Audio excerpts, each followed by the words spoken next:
প্রধান নির্বাচন commissioner M Nasir Uddin বলেছেন, ডিসেম্বরে নির্বাচন করতে হলে অক্টোবরের মধ্যে সব আইনের সংস্কারের মাধ্যমে বিধিমালা প্রস্তুত করে দিতে হবে। নির্বাচন কমিশনে RFED টক অনুষ্ঠানে এই কথা বলেন তিনি। সিইসি আরও বলেন, আওয়ামী লীগের নির্বাচনে অংশ নেওয়ার বিষয়টি রাজনৈতিকভাবে ফয়সালা হবে, এরপর কমিশনের এখতিয়ারে আসবে। আতিকা রহমানের রিপোর্ট।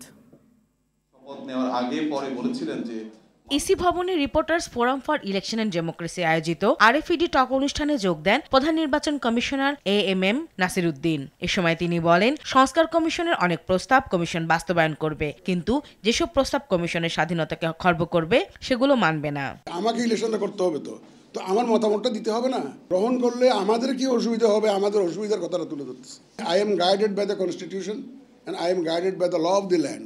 রিফর্মস কমিশন রিপোর্ট আসছে, আমার মতামতটা যে না, আমি যদি চুপ করে বসে থাকি তো কিন্তু পরে যদি সব কিছু অ্যাকসেপ্ট হয়ে যায় তখন তো বলবো যে আপনি তখন তো কিছু বললেন না। আমার কনসার্নটা তো আমাকে রেকর্ড করে রাখতে হবে যে এই অসুবিধা আমার হবে। সিইসি বলেন, ডিসেম্বরে ভোট করতে চাইলে তফসিলের আগেই সব সংস্কার ও আইন কানুন পরিবর্তন করতে হবে। এবার ভোট কেন্দ্র পাহারা দেবে ভোটাররা। মাননীয় প্রধান উপদেষ্টা বলেছেন যে উইথ মিনিমাম রিফর্মস ডিসেম্বর, আর যদি বেশি করে রিফর্ম করতে হয় জুন।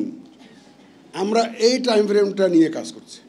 রুলস অফ দি গেমটা যত দ্রুত সম্ভব একটু ফিক্স করে দিতে হবে, যাতে আমরা কাজটা চালিয়ে যেতে পারি। তারপরেও আমরা আমাদের প্রিলিমিনারি ওয়ার্কগুলো করে রাখতেছি, হোমওয়ার্কগুলো করে রাখতেছি, যাতে as soon as the rules of the game are fixed, যাতে আমরা ঝাঁপিয়ে পড়তে পারি কাজে। নির্বাচনে আওয়ামী লীগের অংশ নেয়ার বিষয়ে সিইসি বলেন, তফসিলের আগ পর্যন্ত যেসব দলের নিবন্ধন থাকবে তাদের নিয়ে ইসি ভোট করবে। শিডিউল ডিক্লেয়ার আগ পর্যন্ত কতটা পার্টি রেজিস্টার্ড থাকে আমরা দেখতে চাই। এই আওয়ামী লীগ নিয়ে অনেক পলিটিক্যাল ডিবেট চলছে, তো we are also waiting to see how the political debate is going to be resolved. এই ডিসিশনটা ইসি নেবে না, সুতরাং এটা রাজনৈতিকভাবে হয়তো ওনারা সিদ্ধান্ত নেবে না।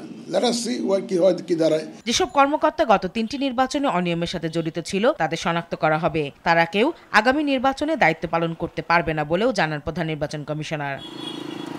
আতিকা রহমান, ITV, ঢাকা।